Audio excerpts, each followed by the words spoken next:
नमस्कार दोस्तों, आप सभी का स्वागत है YouTube चैनल माइंडेड मैन में। आखिर क्या हुआ जब अचानक अयोध्या पहुंचा सैकड़ों नागों का झुंड।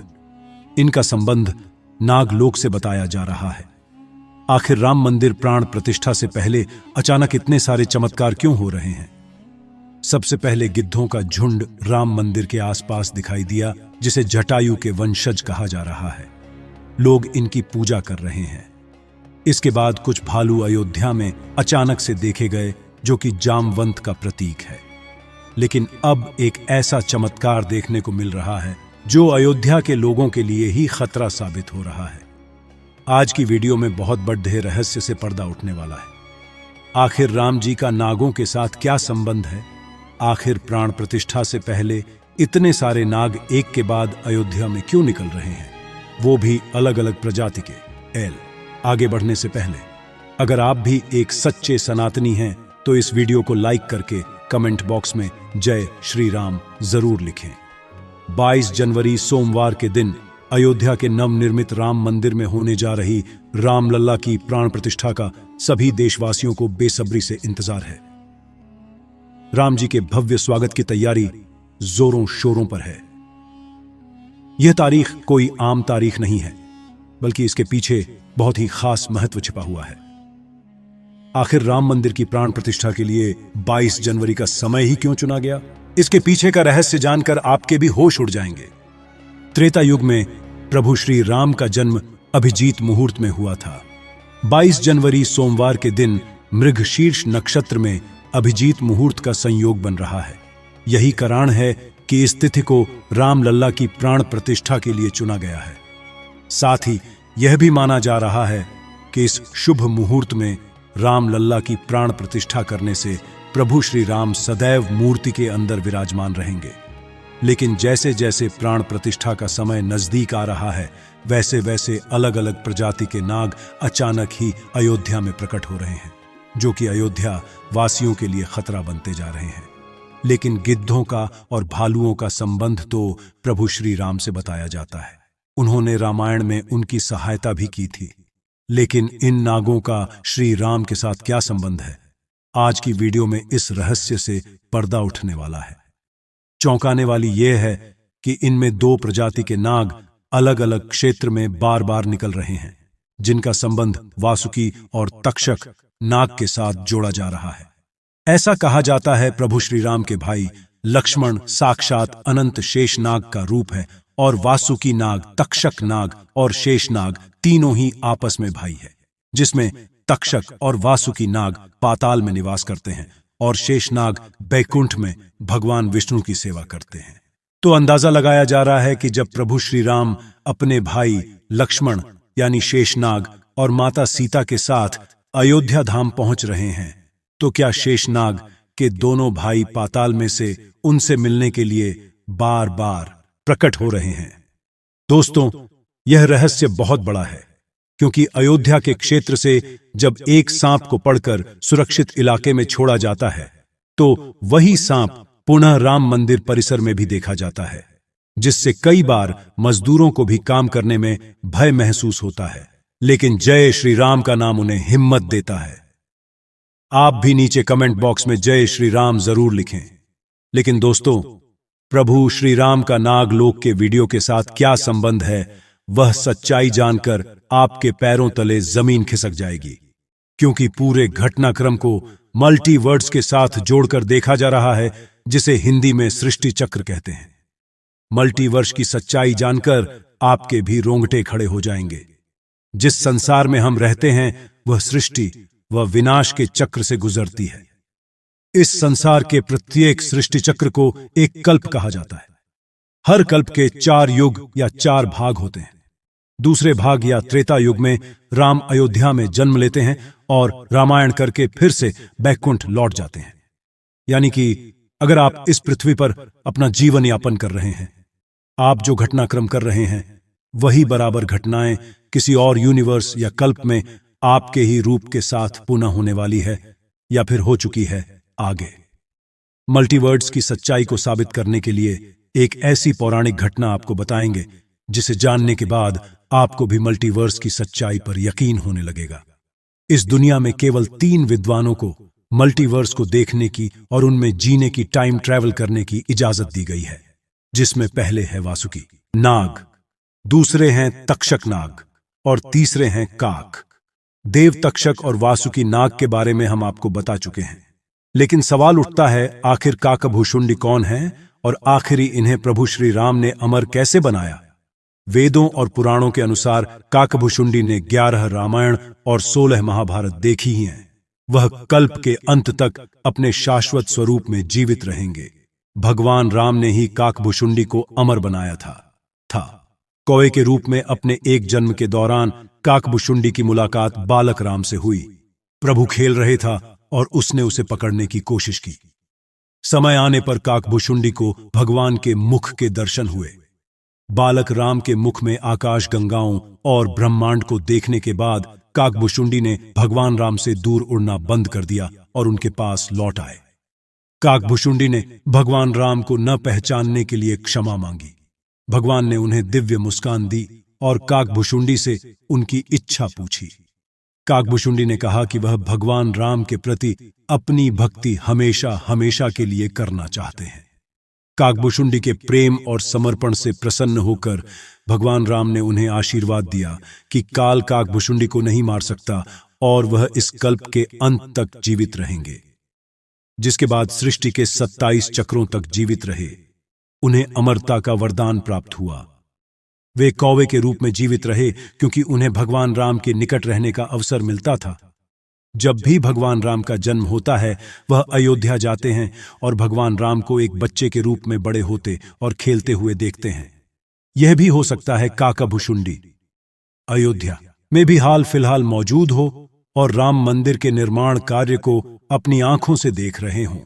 यानी कि यह तीनों विद्वान अपनी मर्जी से किसी विकल्प यानी यूनिवर्स में जा सकते हैं, टाइम ट्रैवल कर सकते हैं और अयोध्या में अचानक से नागों का पाया जाना, वह भी राम मंदिर। प्राण प्रतिष्ठा से पहले तो इनका संबंध भी वासुकी और तक्षक नाग से लगाना गलत नहीं होगा। इन नागों के दर्शन मात्र से भक्तों का उद्धार हो जाता है। लेकिन कई लोग होंगे जो अभी भी मल्टीवर्स यानी सृष्टि चक्र को मानने को तैयार नहीं होंगे। लेकिन आगे हमें कैसे? कहानी, एक ऐसी सच्ची कहानी आपको बताने जा रहे हैं जिसका संबंध रामायण से जुड़ा है और इसे जानकर आपको विश्वास हो जाएगा कि मल्टीवर्स वास्तव में होता है।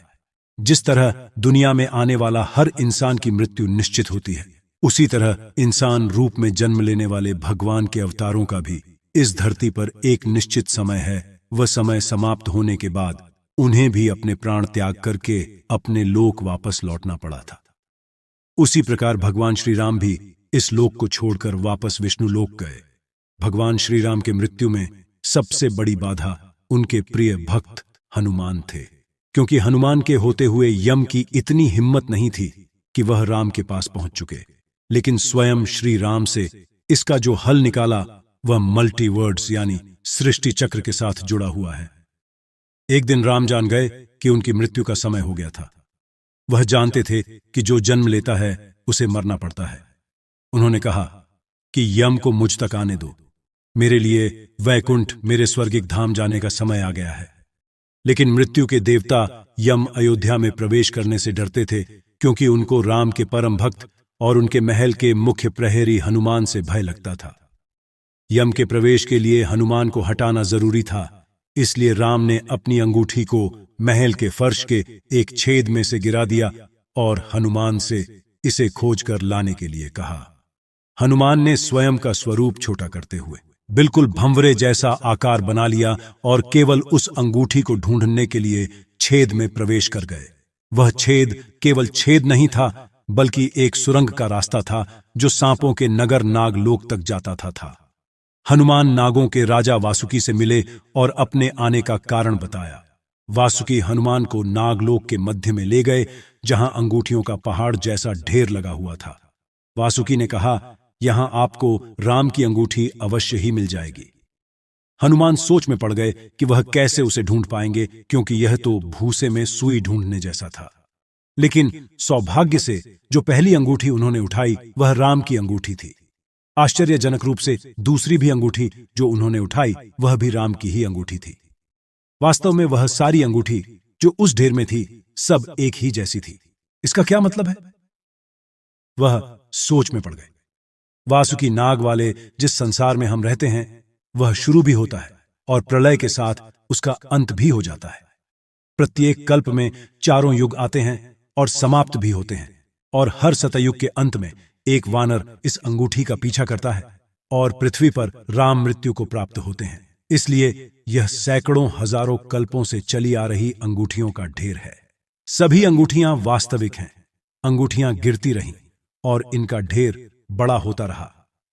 भविष्य के राम की अंगूठियों के लिए भी यहां काफी जगह है। हनुमान जान गए कि उनका नागलोक में प्रवेश और अंगूठियों के पर्वत से साक्षात कोई आकस्मिक घटना नहीं थी। यही मालती वर्ष का रहस्य था। यह राम जी का उनको समझाने का मार्ग था कि मृत्यु को आने से रोका नहीं जा सकेगा। राम मृत्यु को प्राप्त होंगे, संसार समाप्त होगा, लेकिन हमेशा की तरह संसार पुनः बनता है और राम भी पुनः जन्म लेंगे। इस घटना के बाद प्रभु श्री राम सरयू नदी में समाहित हो गए। उनके साथ अयोध्या का एक एक वासी भी सरयू नदी में समाहित हो गया। यहां तक कि कीट पतंगे और अयोध्या के पशु पक्षी भी सरयू नदी में समाहित हो गए। ऐसा कहा जाता है अयोध्या में जितने भी रहिवासी रह रहे थे वह सभी देवी देवताओं के ही अंश थे, जो प्रभु श्री राम की लीला को अपनी आंखों से देखने के लिए अयोध्या में रहवासियों की तरह रह रहे थे। जब रामायण काल पूरा हुआ तो वह भी प्रभु श्री राम के साथ अपने अपने धाम लौट गए। मात्र अयोध्या का भूभाग ही बच गया और वर्षों तक यह भूमि यूं ही पड़ी रही। बाद में श्री राम के पुत्र महाराज कुश ने अयोध्या को फिर से बसाया। इसका वर्णन कालिदास के ग्रंथ रघुवंश में मिलने की बात कही जाती है। रामायण के अनुसार कुश ने ही सर्वप्रथम पत्थरों के खंभों वाले मंदिर का अपने पिता श्री राम की पूज्य जन्मभूमि पर निर्माण करवाया था। वहीं जैन परंपराओं के मुताबिक अयोध्या को राष्ट्रदेव ने फिर से बसाया था।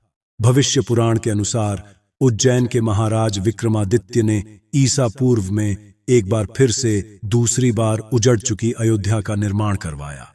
धार्मिक ग्रंथों के अनुसार उन्होंने अयोध्या में सरयू नदी के लक्ष्मण घाट को आधार बनाकर 360 मंदिरों का निर्माण करवाया था।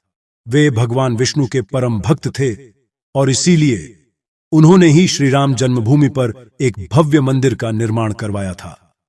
हिंदू पक्ष का दावा रहा है कि बाबर से पहले भी 1833 में मुस्लिम आक्रमणकारी सालार मसूद ने जन्मभूमि मंदिर को ध्वस्त कर दिया था।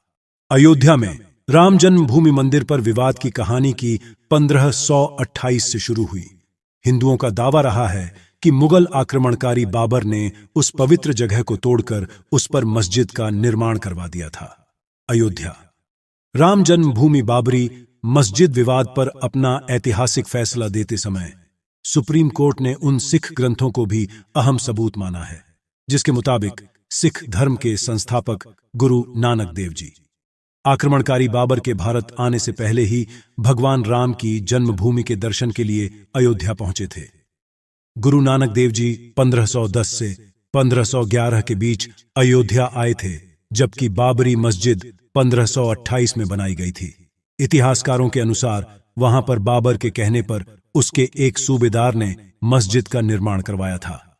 23 दिसंबर 1939 को राम जन्मभूमि मंदिर के इतिहास में एक बार से जबरदस्त मोड़ आ गया।